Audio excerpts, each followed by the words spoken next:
For those who are having trouble hearing, that was an intelligence chief criticizing protesters in Los Angeles who are right now out on the streets fighting against the methods of ICE, who are kidnapping people and abusing people. And a lot of people have compared them to the Gestapo, and they say that they're using Gestapo tactics. So what this gentleman just said was that the protesters were using human shields, because that's a buzzword that people love to use about Hamas, even though the people who we know have used human shields and do use human shields are Israel.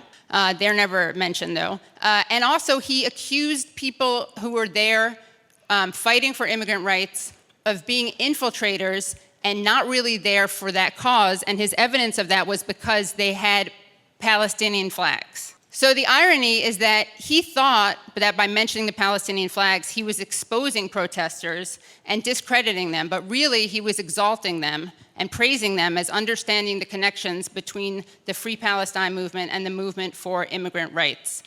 And we are hearing the echoes of yesteryear, the boogeymans of the northern carpetbaggers ruining African Americans during the post-Civil War Reconstruction, of the outside agitators going into the South during the Civil Rights Movement, of the foreign Jews with their secret agendas and plots.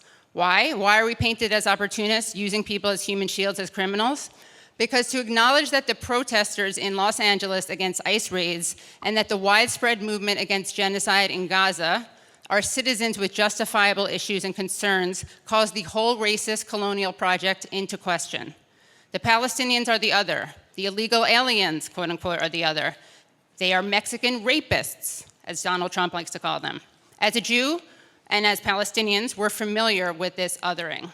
It's not accidental that the guy responsible for supposedly protecting the homeland cannot see the obvious points of solidarity between the fight against a militarized border, nationalism in Texas and California and everywhere else in the country, and the fight against an apartheid wall with machine gun turrets. When you see the Palestinian flags billowing at the protests fighting ICE, it's hard not to recall the old Chicano organizing slogan. Chicano is a word for Mexican American. The old Chicano organizing slogan, "We didn't cross the border crossed us."